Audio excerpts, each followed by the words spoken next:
Bien, vamos a dar comienzo entonces con el último bloque de estas jornadas internacionales de Derecho Procesal de Familia, y para hacerlo vamos a dar inicio a la conferencia magistral a cargo del doctor Alex Marroquín. El doctor Marroquín es licenciado en Ciencias Jurídicas de la Universidad Tecnológica de El Salvador, tiene una maestría en Administración de Justicia con énfasis en relaciones familiares de la Universidad Nacional de Costa Rica, con sede en Heredia.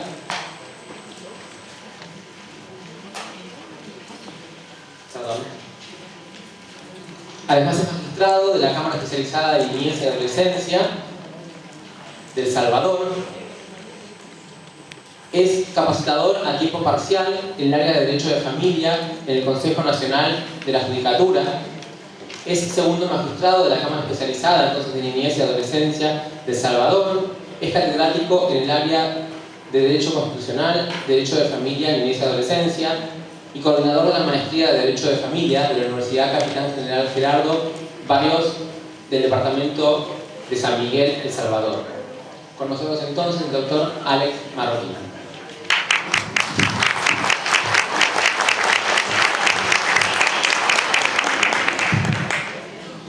Bien, buenas tardes a todos y a todas.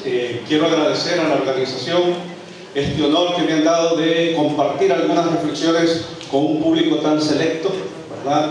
Escuchando a todos los ponentes, a todas las personas que han participado. La verdad es que es un reto, mucho desarrollo teórico, mucho desarrollo jurisprudencial. Y bueno, entonces yo me siento halagado, particularmente Silvana, Clara Obligado, que me invitaron, y pues quiero compartir con ustedes algunas reflexiones sobre un tema que ya anuncié en el almuerzo con algunos colegas, que quizás voy a ir cuesta arriba, ¿verdad? Pero al final mi idea es dejar la reflexión, dejar planteada la reflexión, porque seguramente para algunos representará la oportunidad de solidificar, fortalecer ya la posición previa que se tiene sobre el tema, y para otros hacer alguna matización, algún cambio o pensar de forma distinta. Bueno, voy a hablar de salida del país, función parental y prácticas institucionales, un análisis del artículo 44 de nuestra ley y su problemática procesal. Bueno, El Salvador tiene alrededor de 25 años de haber asumido el compromiso internacional de implementar el modelo de la protección integral que se inaugura con la Convención de los Derechos del Niño. 25 años de haberle dicho a la comunidad internacional: como país nos comprometemos a cambiar el régimen jurídico, a cambiar la visión de lo que significa ser niño ni adolescente en El Salvador. Y lo que es cierto, que todos estos años han demostrado que como país hemos tenido muchísimos obstáculos para implementar el modelo, y que no ha sido sino hasta hace 5 años más o menos que en serio, podemos decir, El Salvador comenzó a implementar este modelo con la que se llama Ley de Protección Integral para la Niñez y Adolescencia, conocida popularmente como LEPINA. Esta LEPINA inaugura un sistema de protección, inaugura un catálogo de derechos, ¿verdad? Establece procesos administrativos, procesos judiciales, le apuesta a algo que desde la teoría suena fabuloso: la desjudicialización de la problemática vinculada a la niñez y adolescencia, en el concepto que esa problemática no se resuelve con sentencias. La problemática sociofamiliar, económica de la niñez y adolescencia se resuelve con programas, con políticas, con estrategias de atención, con presupuesto. Y entonces, en ese sentido, habrá que apostar a desjudicializar, que esos problemas no lleguen en primera instancia a la judicatura, sino que se resuelva donde siempre se tuvo que haber resuelto, que es donde está el presupuesto, que es donde está la capacidad de brindar la satisfacción de esos derechos. Pero bueno, lo que ha sucedido en estos 25 años es que también nos hemos dado cuenta, incluida la experiencia con la LEPINA, es que se ha producido una burocratización de la justicia, ¿verdad? Se ha producido una burocratización del acceso a la justicia. ¿Por qué? Porque lejos de ser expedita, lejos de ser de tener la finalidad que dice la ley de garantizar el efectivo ejercicio de los derechos, en realidad son procedimientos, son estrategias, son mecanismos de atención que tardan muchísimo. Y este es un tema que aquí ha ocupado mucho de nuestro trabajo, el tiempo en los derechos, ¿verdad? Porque el tiempo es tan importante que puede solidificar situaciones ilegales, de hecho, fortalecer vínculos, etcétera, que cuando la respuesta judicial llega ya es tarde. Entonces, esto se ha producido, y en este esquema yo escogí uno de los tantos problemas que tenemos y que a lo mejor algo les va a decir a ustedes, porque estaba revisando el 645 de su código y bueno, es bastante similar, ¿verdad? Y entonces son las salidas del país. ¿Por qué para nosotros este es un tema importante? Comentaba yo a algunos amigos que tenemos un problema de migración fundamental muy grave en El Salvador. El último censo dice que en El Salvador vivimos alrededor de 5.700.000 personas, pero tenemos un poco más de 2 millones de personas en los Estados Unidos en situación de migración ilegal, ¿verdad? Y ahí hay un montón de niños, niñas y adolescentes. A diario de mi país salen cantidad de niños, niñas y adolescentes con los llamados o mal llamados coyotes. Esto es, personajes siniestros, clandestinos, que se lucran $8.000 un viaje para trasladar a este niño en los caminos más peligrosos, insospechados, clandestinos, y trasladarlo a la frontera y pasarlo.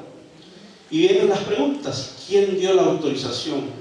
¿Quién delegó la custodia? ¿Por qué se hizo? ¿Bajo qué parámetros? ¿Quién responde? ¿Y si se muere? ¿Y si le pasa algo? Etcétera, etcétera. Entonces, es un tema permanente en la agenda judicial. Saben ustedes que además del problema migratorio importante que tenemos, en las vacaciones, en Navidad, Semana Santa, agosto, esto ocupa mucho de la agenda judicial porque la gente quiere que los hijos y las hijas salgan del país.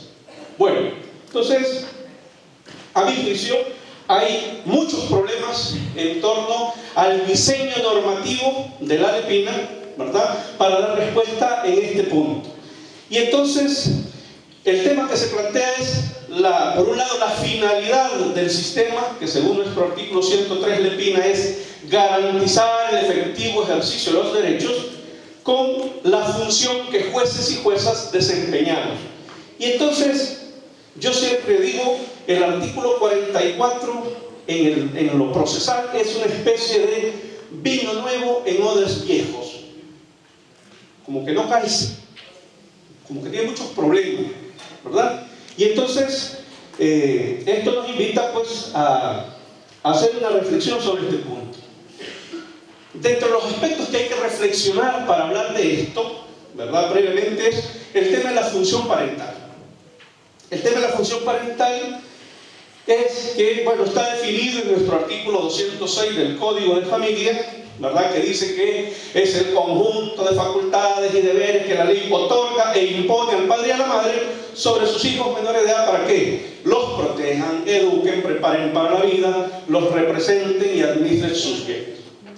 Pero este artículo, leído en clave tutelar, pues significa invisibilizar al niño. Este artículo en clave tutelar significa sustituir su voluntad y se hace lo que el papá y la mamá quieren. Entonces es preciso a esa regulación añadirle lo que el artículo 5 y 18 de la Convención sobre los Derechos del Niño nos plantea. A ver, los mecanismos operativizadores de esa función parental son la dirección y la orientación apropiadas. O sea, el papá y la mamá no pueden hacer cualquier cosa sobre sus hijos. O sea, la función parental es una función, no un derecho, ¿verdad? Cosa distinta es que hablemos que el papá y la mamá tienen derecho de ejercer esa función, y cosa distinta es que hablemos que el papá y la mamá tienen derecho sobre sus hijos. Son cosas diferentes. Yo no puedo tener derecho sobre otra persona, ¿verdad?, porque sería negar su esencia. Creo que el tema es que con esta normativa de la Convención queda claro, a mi juicio, que la función parental es precisamente eso, una función. Tan es así que si no la ejerzo en los parámetros que me plantea la Convención y el Código, pues la puedo perder, ¿verdad? Además, también es importante en este tema diferenciar entre lo que es titularidad y ejercicio. Una cuestión bastante obvia. ¿Por qué? Porque la titularidad viene dada por el hecho de ser padre y de ser madre, pero no necesariamente porque soy titular voy a ejercer esa función, ¿verdad? Veremos más adelante cuáles son las posibilidades en este tema. Pero queda claro entonces que el papá y la mamá no pueden hacer cualquier cosa, tienen que hacer aquello que favorezca el desarrollo de los niños, niñas y adolescentes, deben orientar, deben dirigir en forma apropiada, lo cual quiere decir que no van a decidir ellos, sino que van a acompañar ese proceso de autonomía progresiva de sus hijos y de sus hijas menores de edad. ¿Se trabó? Bien, también es preciso recordar siempre en este tema las modalidades de ejercicio. Tengo la titularidad de la función parental, pero en el ejercicio pueden haber distintas modalidades.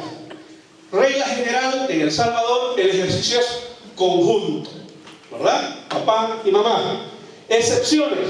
Bueno, expresamente la ley nuestra recoge que no ejercerá la función parental aquel padre, por ejemplo, cuya filiación se estableció de manera forzosa, esto es, a través de un proceso de declaración judicial de paternidad. Perfecto, a través del proceso determinamos que usted es el papá del ADN, pero la ley expresamente dice no ejercerá la función parental, ¿verdad? Con lo cual es exclusiva de la madre.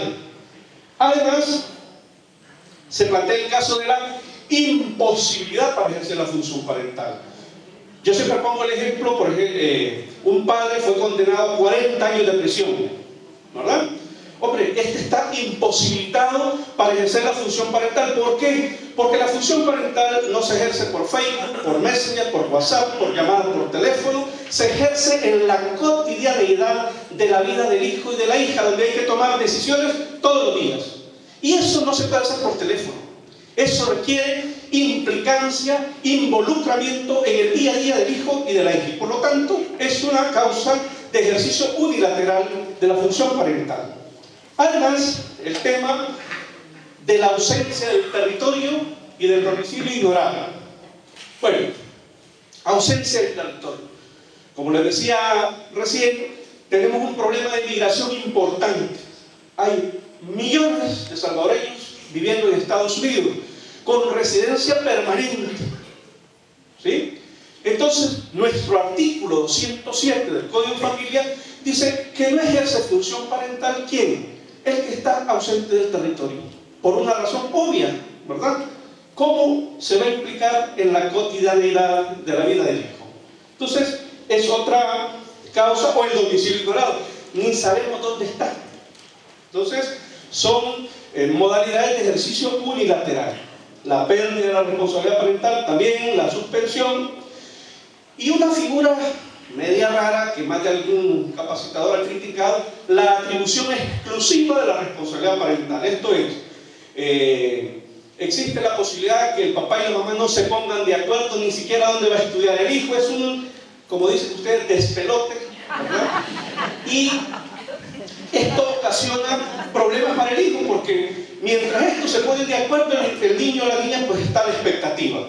Entonces dice nuestra ley que si el juez advierte que estas desavenencias son reiteradas y que llegan a afectar el desarrollo del hijo, el juez va a atribuir exclusivamente el ejercicio de la función parental a uno solo de ellos, por un periodo máximo de 2 años. Bueno, más de alguno ha criticado esto porque dice, mire, ¿es eso lo más adecuado para los hijos o hijas? ¿O deberíamos ese ejercicio focalizarlo en algunos aspectos puntuales? Bueno, esto es, digamos, lo referido a las modalidades de ejercicio. Lo que queda claro es que la salida del país de un niño, de una niña, de una persona adolescente, no está contemplado en nuestra legislación como ejercicio unilateral de la función parental. Dicho de otro modo, para salir del país se necesita de permiso parental, permiso administrativo o permiso judicial, ¿verdad? Y entonces, en esa lógica, esto que se pregunta esta arena, ¿verdad?, es: no pueden salir del país sin autorización. Y el 645 de ustedes expresamente lo regula, ¿verdad? Bien, entonces hay un marco general de aplicación de este artículo 44. Era importante visualizar primero la importancia de la función parental. Y entonces ahora decimos, como la salida del país requiere de autorización, hay que precisar entonces el alcance de lo que significa la autorización parental, de lo que significa la autorización administrativa y la autorización judicial. Muy bien. Vamos a ver. Autorización parental, es decir, el papá, la mamá, en el ejercicio de la función parental deciden autorizar la salida del país. ¿Qué requisitos debe cubrir según nuestra ley?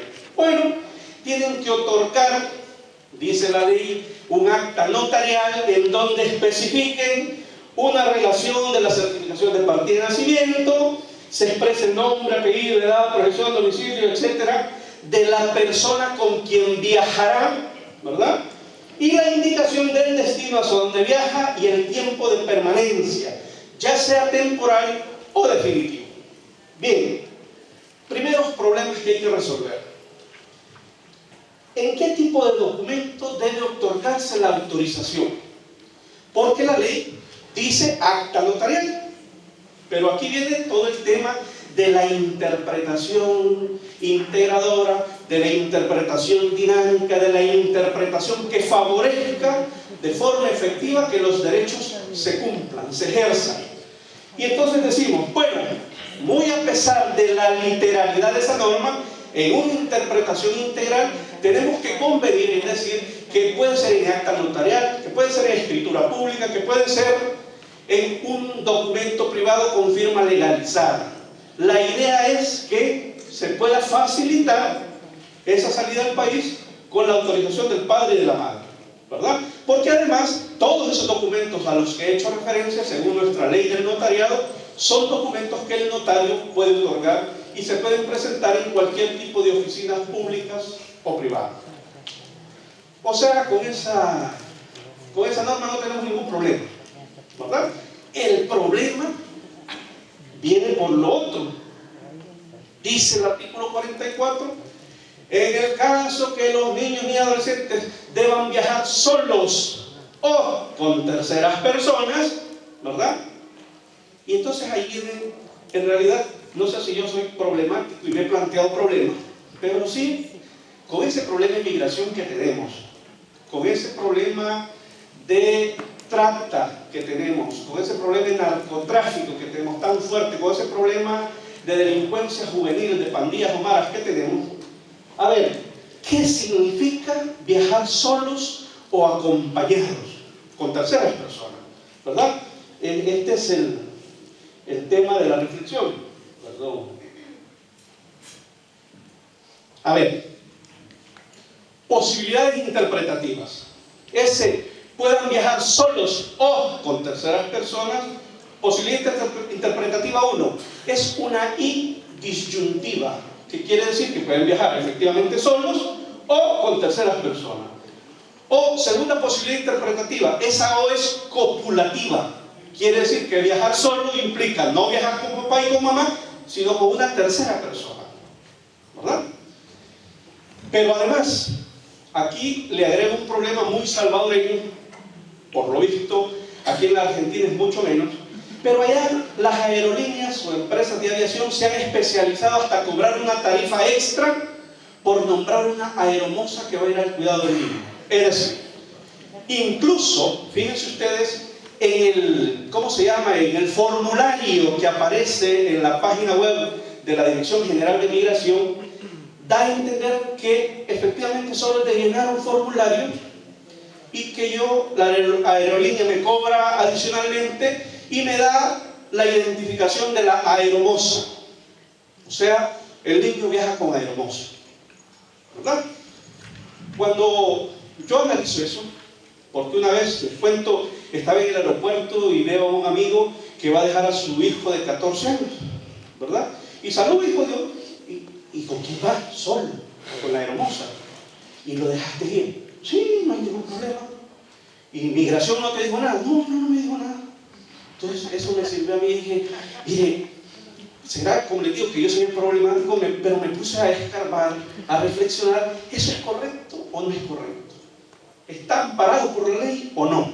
¿Verdad? Y entonces, bueno, yo empiezo a hacer el análisis de los siguientes elementos. A ver, en primer lugar, tengo que analizar cuál es el contenido y los límites de la función parental. Yo, papá, yo, mamá, tengo una función de protección, de cuidado, ¿verdad? De mi hijo y de mi hija. Tengo que prever las situaciones, tengo que disminuir los riesgos. Esa es mi tarea como papá y como mamá, ¿sí? Pero además, el código de familia tiene una cosa que a mí me parece muy valiosa. Dentro de las reglas para delegar la custodia, dice que lo puedo hacer en personas de mi confianza. Y entonces, ¿por qué el código habla de personas de confianza en donde yo voy a delegar la función de cuidado? Porque la idea es que ejerza el cuidado como yo lo haría como papá o como mamá. Porque mi hijo no es maleta ni equipaje de llenar un formulario y chao, chao, como dice Nora Lloveras, sino que es una persona que tiene la condición de ser titular de derechos, ¿verdad?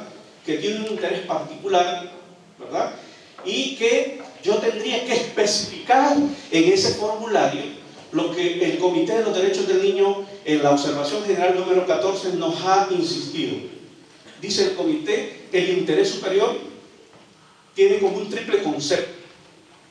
Es un derecho sustantivo, el interés superior, es un principio interpretativo y además es una norma de procedimiento. ¿Y qué quiere decir eso? Bueno, como derecho sustantivo, nos dice el comité, es que tenemos que valorar o hacer una valoración de los distintos intereses en juego, ¿verdad? El interés del papá y de la mamá y el interés del niño, de la niña, del adolescente. Como principio interpretativo dice el comité que dentro de las varias posibilidades interpretativas de la norma, tengo que escoger aquella que mejor se adecue a ese sistema, a ese interés del niño, de la niña, del adolescente. Y como norma de procedimiento, tengo que hacer un análisis de los efectos, de las consecuencias positivas y negativas que esa decisión va a ocasionar, buscando sobre todo garantizar el máximo de derechos por el mayor tiempo y si vamos a restringir que sea en lo mínimo y por el menor tiempo. Trasladando esa idea del comité, entendiendo que el papá y la mamá ejercen función parental, creo yo, es entonces factible decir que el papá y la mamá, esa decisión que van a tomar, la tienen que someter a la metodología del interés superior. O sea, no es una decisión autónoma del padre y de la madre, sino que es una decisión que tiene que garantizar derechos, ¿verdad? Y entonces, cuando yo hago ese análisis, yo, hoy por hoy, viernes 25 de septiembre, digo que esa decisión de mandar al niño con aeromoza no es la mejor decisión. ¿Quién es aeromoza? Es persona de confianza. Mandarlo con aeromoza, ¿a quién le soluciona el problema? ¿Al niño o al papá y la mamá que no tienen tiempo para acompañarlo? ¿Me facilita la vida a mí de adulto o al niño? O como me decía José Luis en el almuerzo, hombre, pero esto no será complicar la vida de los seres humanos, ¿verdad? Porque con ese argumento, no me lo digo así, pero me lo imaginé, con ese argumento tuyo, pues se complica la vida del ser humano, ¿verdad? Bueno, yo no sé si estoy equivocado, abierto a comentarios, a críticas, pero me parece que la función parental nos obliga a que esas decisiones que tomemos, cualquiera que sean, las sometamos a esa metodología del interés superior. Y nuestro artículo 12 dice expresamente, fíjense ustedes lo que dice, en cualquier caso en que vaya a tomar una decisión, el papá y la mamá tienen que valorar todos estos aspectos. ¿Cuáles? Uno, que va a tomar una decisión sobre una persona. Dos, que esa decisión tiene que garantizar el bienestar espiritual, social, material, etc. Tres, la opinión del niño, de la niña, del adolescente. Cuatro, la opinión de otras personas de la familia. Y quinto, al final esa decisión debe garantizar más derechos y si va a restringir que sea menos y en el menor tiempo. Eso, dice nuestra ley, debe ser un análisis en cualquier tipo de decisión que tomemos, ¿verdad? Por supuesto, hay que distinguir decisiones de decisiones, ¿verdad? De qué van a comer, de que si se va a poner pijama o no se va a poner pijama, a decisiones trascendentales que pueden implicar un traslado transfronterizo, ¿verdad? Dónde va a estudiar, etc.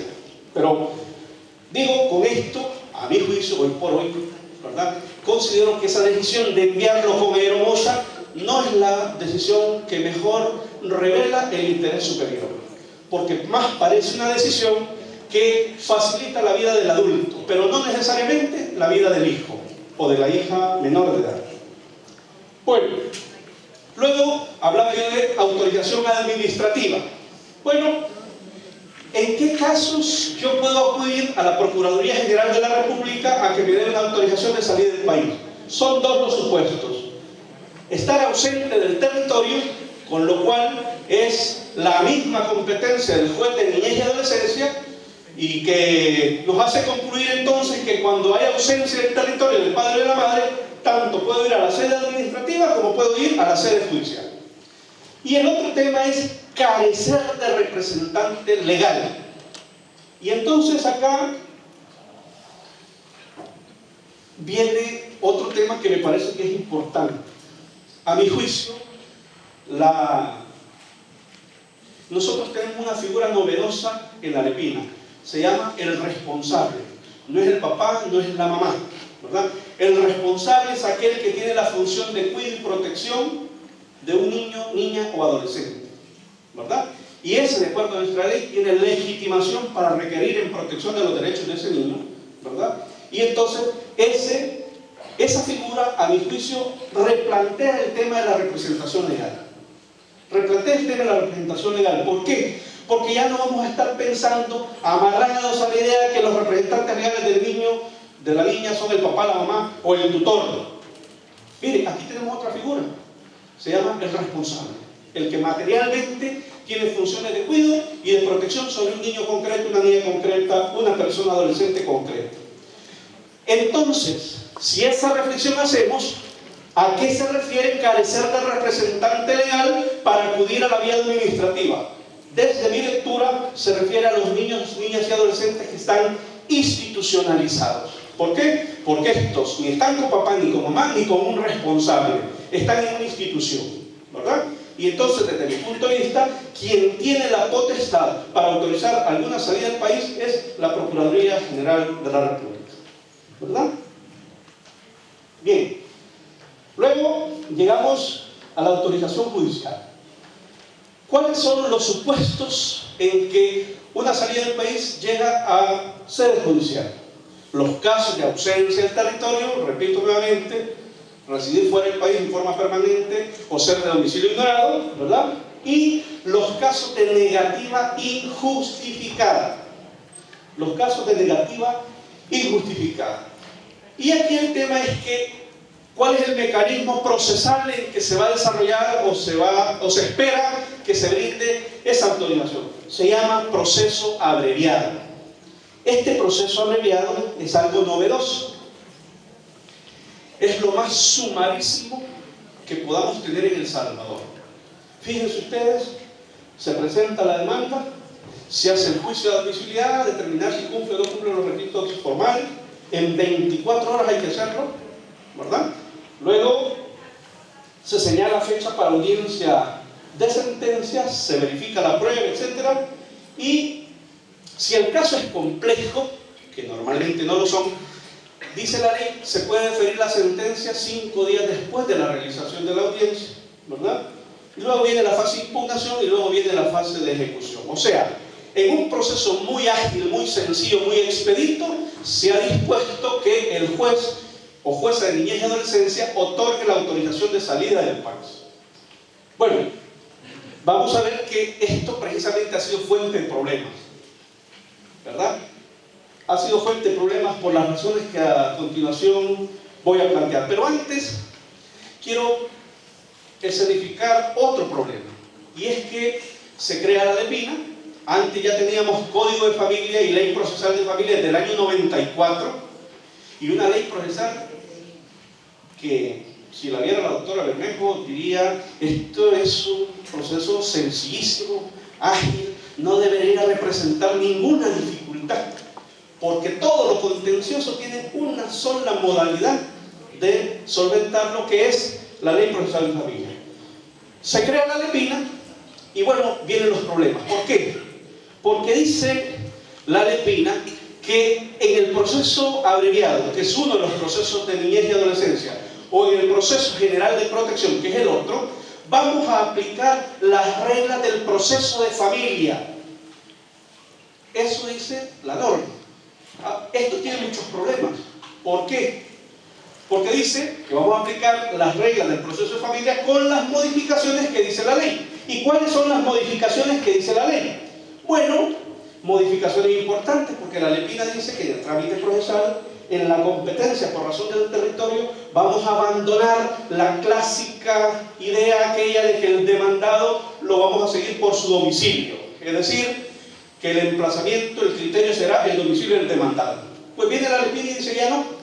Ahora el criterio será el domicilio del niño, de la niña, del adolescente. Y en segundo lugar, el domicilio del lugar donde acaecieron los hechos de vulneración. Con lo cual se vuelve la mirada ya no al demandado, sino a la víctima, ¿verdad? También otra modificación importante, esto ha sido un problema con los civilistas puros y duros, la capacidad jurídica procesal. Nuestra ley dice que los adolescentes a partir de los 14 años pueden otorgar poder, pueden nombrar apoderados, pueden presentar demandas o denuncias sin necesidad de ser representados por su padre o su madre. Nosotros decimos: esa es la capacidad jurídica procesal.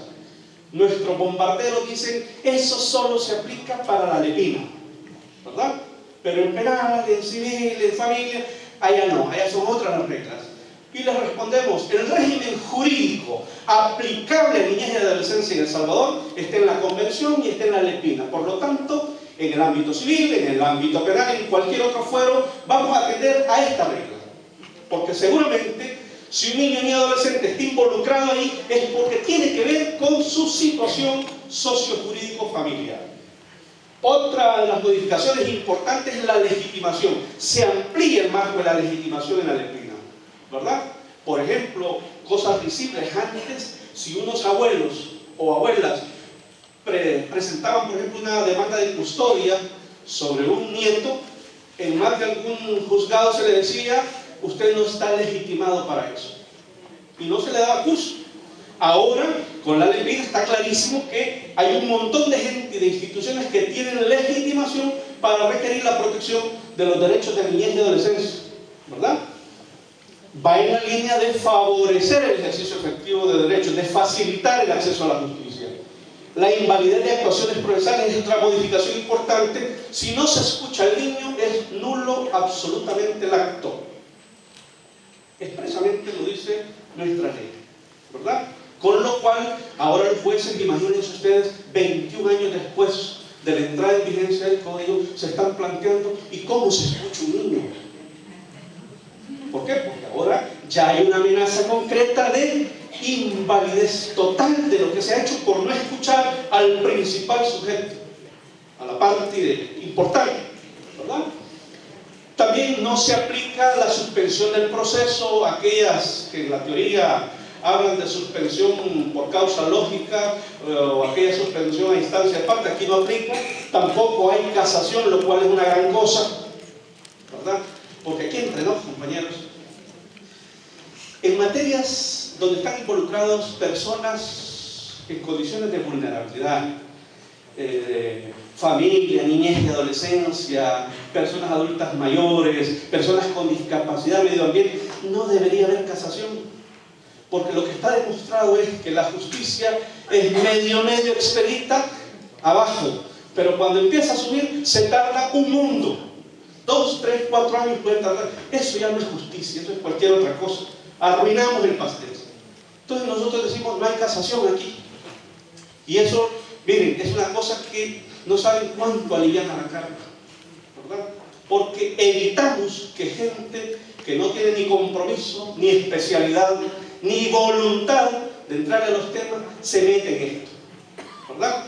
Y es de la sala de la corte para arriba, ¿verdad? Entonces, ¿por qué se tardan tanto? Bueno, entonces, digamos, estas son las modificaciones importantes que tiene la ley. Pero yo quería entonces decirles por qué nosotros descubrimos que ese artículo 44 tiene muchos problemas. En primer lugar, tiene un problema en relación a la duración del proceso, tiene un problema en relación a la competencia asignada para el conocimiento de salidas definitivas, tiene un problema en cuanto a cuál va a ser el trámite para salidas temporales en los casos de domicilio ignorado y ausencia del territorio, y tiene un serio problema en cuanto a la aplicación del régimen de los medios de impugnación.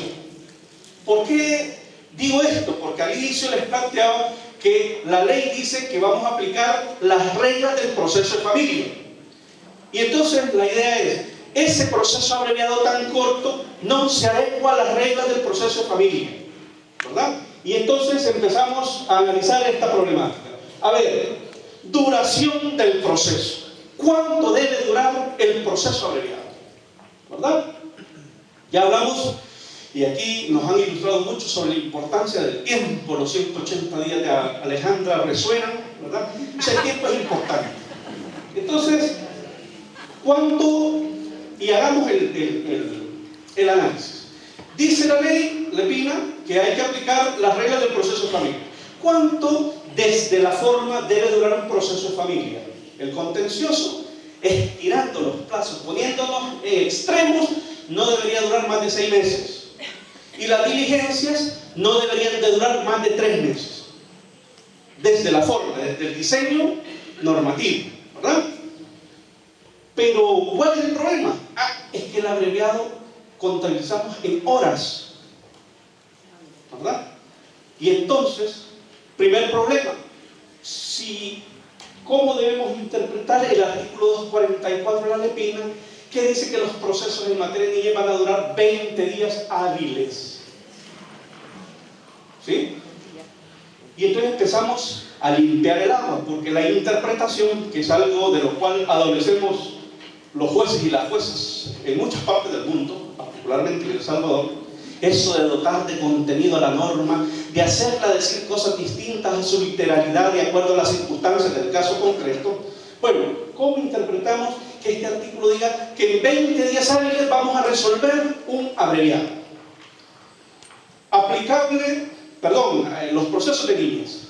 Entonces empezamos a hacer cuenta. Fíjense que el proceso contencioso de familia, solo la etapa de emplazamiento, dura 15 días hábiles. No es la opción. Entonces decimos, los 20 días hábiles están referidos al proceso abreviado, ¿verdad?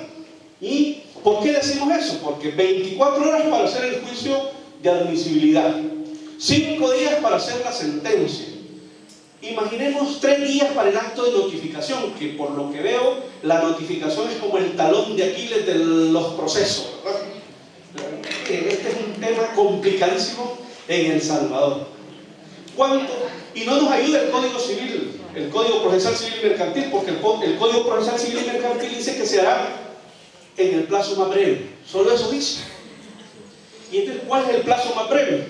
O como le preguntaba Alejandra, ¿qué quiere decir inmediatamente, procesalmente hablando? Bueno, hay que de alguna manera justificar. Y nos vamos a una regla que tiene la Ley Procesal de Familia, que dice que cuando a una persona se le convoque a audiencia, debe hacerse por lo menos con 3 días de anticipación. Entonces decimos nosotros, porque está permitida la interpretación analógica, ¿verdad? Entonces pareciera ser que esos 3 días son como el piso mínimo.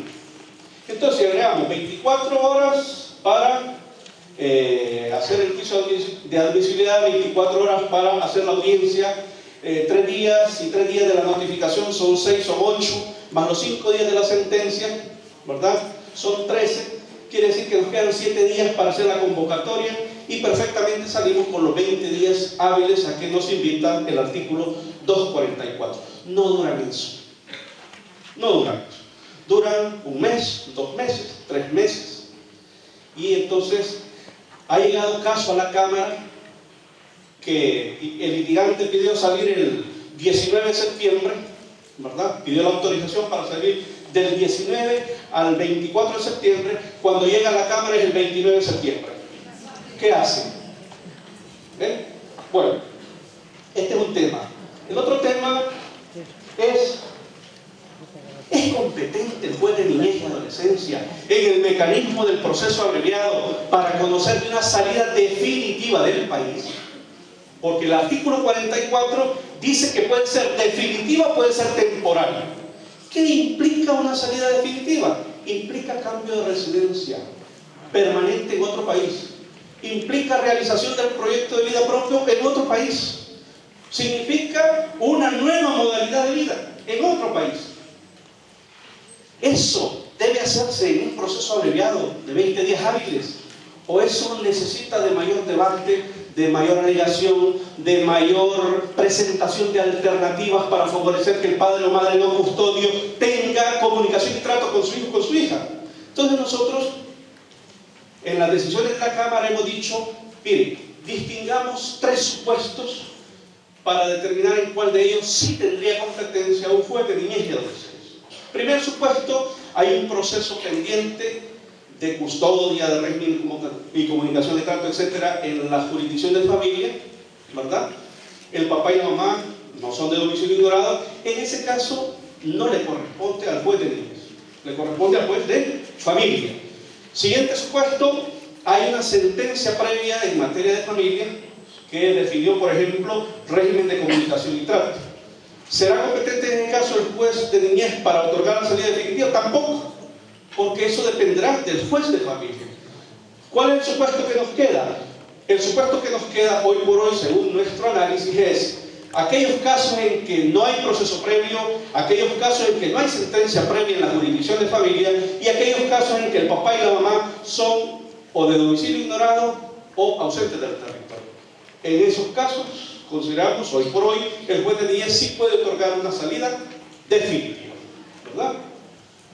¿Por qué no hacerlo en el proceso abreviado por regla general? Porque desnaturalizaríamos el abreviado. En 20 días hábiles no parece ser el tiempo necesario para discutir todas las alternativas posibles que el padre o madre no custodio podrá tener de comunicación y trato. ¿Y cuál es el problema? Que los abogados y las abogadas, a excepción de los argentinos y las argentinas, siempre vamos buscando cómo darle la vuelta a la norma de manera tal de presentar las cosas de determinada forma, pero en realidad lo que vamos buscando es otra, ¿verdad? Y entonces disfrazamos las peticiones de salida del país como salida del país, pero en realidad lo que queremos discutir es custodia, asignación de custodia. Entonces, con esa modalidad estamos desnaturalizando el abreviado. Y por eso decimos nosotros, hay que hacer una interpretación lo más restrictiva posible que evite esa desnaturalización del abreviado. Vamos ahora con las salidas temporales. A ver, ya dijimos que era por ausencia del territorio, domicilio ignorado o imposibilidad o por negativa injustificada. ¿Cuál es el problema que se plantea con los casos de domicilio ignorado, de imposibilidad o de ausencia del territorio? Bien, compañeros y compañeras, es esa visión de que todo se agote en la norma. Y si está en la norma existe, y si no está en la norma no existe, ¿verdad? Y como dice la ley, que vamos a aplicar las reglas del proceso de familia, pues el proceso de familia, en los casos de domicilio ignorado, dice que hay que hacer el emplazamiento por edictos. Esto es una publicación en un diario de circulación nacional con intervalo de 5 días y transcurrida la tercera publicación, 15 días lo tenemos por emplazar.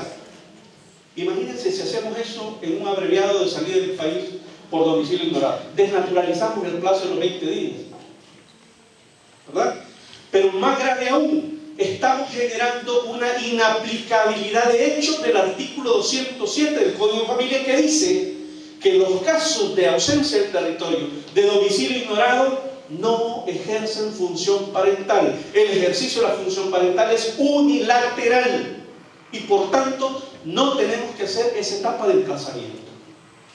Eso lo hemos dicho en las sentencias de la Cámara y hemos dicho entonces, señora jueza de niñez, no tiene que verificar la etapa de emplazamiento. Ay, entonces, ¿cómo lo vamos a hacer? Porque si yo no emplazo, siento que no soy juez, ¿verdad? Porque todo proceso contencioso implica una etapa de emplazamiento. Bueno, hay que leer bien la norma. El artículo que da la competencia, cuando desarrolla el abreviado, habla de demanda o solicitud. Entonces, todos sabemos, por lo clásico que nos han enseñado los procesalistas, que cuando se habla de demanda es porque hay contención, conflicto, y cuando se habla de solicitud, pues no existe ese conflicto y se trata de la aplicación del derecho a una circunstancia X. Bueno, nuestra norma es un proceso contencioso por regla general, demanda, pero también habla de solicitud. Este es el caso de solicitud. Y como les decía al inicio, puede ser en la vía administrativa o en la vía judicial. En la vía administrativa no hacen emplazamiento, y es lo mismo. Y de acuerdo a una última jurisprudencia de nuestra sala constitucional, lo que el juez deberá hacer es recibir la solicitud, hacer el breve juicio de admisibilidad, verificar medianamente ese domicilio ignorado, como librando oficio a la Dirección General de Migración, librando oficio a la Dirección de Personas Naturales, no existe registro, y darle la autorización. Porque además, el 207 nos dice que esa es una modalidad de ejercicio unilateral de la responsabilidad parental. Entonces, estar inventando emplazamientos es, además de ignorar la norma, estar generando obstáculos, burocratización del acceso a la justicia, ¿verdad? Distinto es el caso de la negativa injustificada. El papá se opone, la mamá se quiere ir a Brasil con su hijo, y en la demanda dice, bueno, este podrá por Facebook, por Twitter, hoy hay teleconferencias, comunicarse, ¿verdad? Bueno, ausencia negativa y justificada. El papá se opone, porque no tengo pisto para estar haciendo todo esto. ¿Cómo me voy a desplazar yo a Brasil? A lo mejor Adriana Reisi nos explica eso, ¿verdad?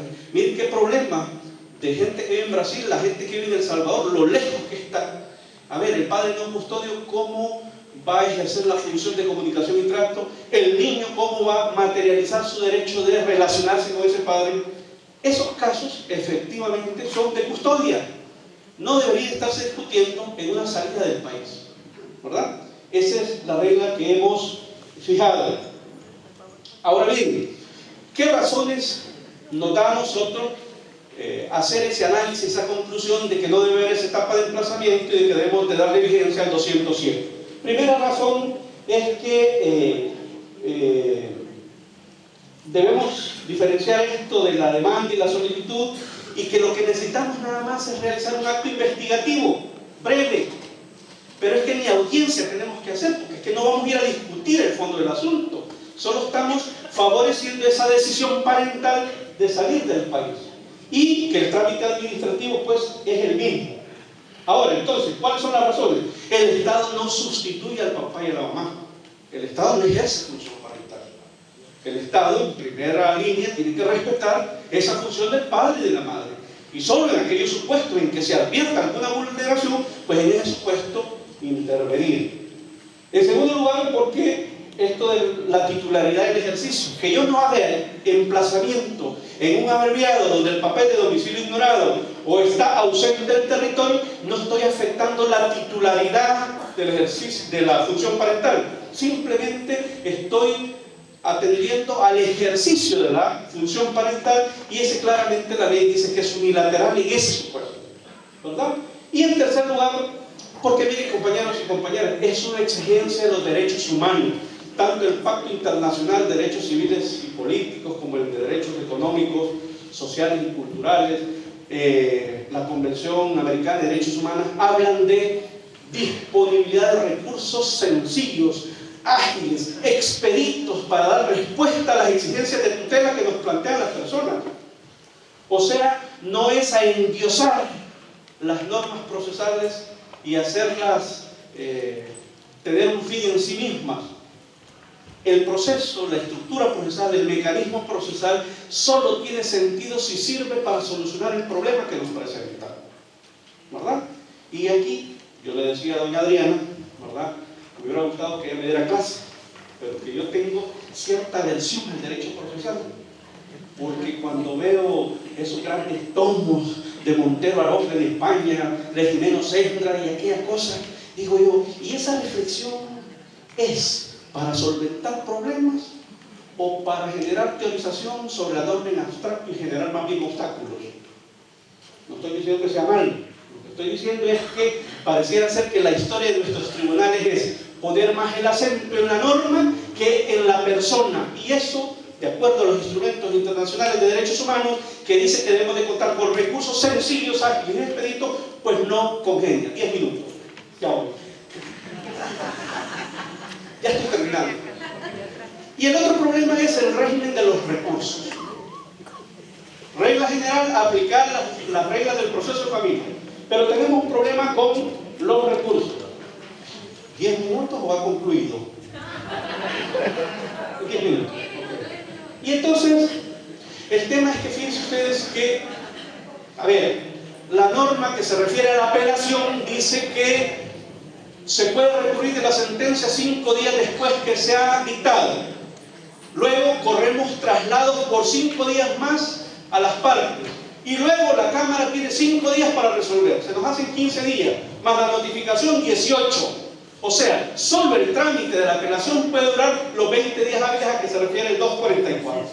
¿Qué hemos dicho en nuestras sentencias? A ver, una vez planteado el recurso, mándelo directamente a la Cámara, basado en una norma del proceso civil que dice que se mandará de forma inmediata, ¿verdad? Y con ello resolvemos ese problema. Conclusiones. Yo le planteaba a Adriana, ¿qué significa control de convencionalidad? ¿Cómo debe entenderse?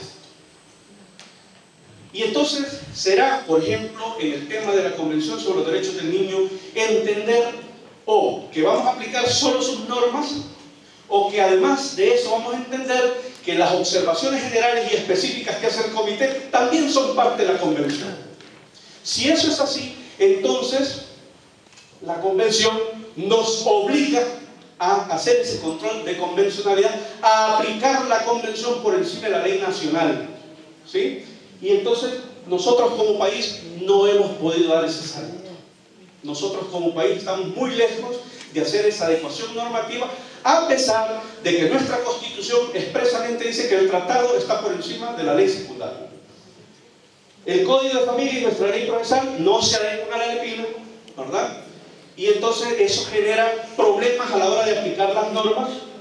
Los casos de salida del país en realidad no revelan una complejidad especial si solo nos vamos a referir a ese punto de la salida del país. El tema es que los jueces y las juezas, si no tenemos litigiosidad, si no tenemos casos así como complejos, pareciera que no somos jueces. Y tenemos la tendencia en El Salvador, por supuesto, de empezar a burocratizar, la tendencia en la brevedad y en la salida del país de estar queriendo decir custodias, y eso hace, por ejemplo, que estoy resolviendo una salida temporal, estas partes tuvieron un proceso contencioso en familia, mando un oficio al juez de familia para que me mande las 3 piezas del proceso de custodia. ¿Qué hace eso ahí? ¿Para qué me va a servir? Si lo que me están pidiendo nada más es autorización temporal de ir 3 días a Miami. Bueno, existencia de mecanismos procesales para dar respuesta. O sea, en la ley tenemos mecanismos para dar respuesta. Aquí viene el tema que han planteado en toda la jornada, el perfil del juez. Yo, honestamente, no está grabado esto, ¿verdad? Sí. Pero a propósito de lo que planteaba hoy uno de los colegas, de aunque ya tarde en la vida uno se pone a soñar.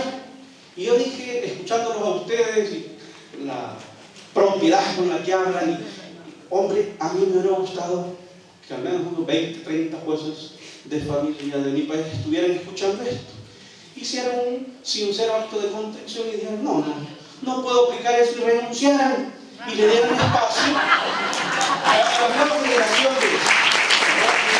Es decir, yo creo firmemente que en materia de familia necesitamos gente comprometida, innovadora, creativa, que le busque solución y no que genere problemas, ¿verdad? Eso es lo que necesitamos. Bueno, nuestra ley dice el juez debe resolver no obstante vacío, insuficiencia o oscuridad. Debe dar el trámite que legalmente corresponda. ¿Qué quiere decir eso? Haga algo, resuelve el problema, ¿verdad?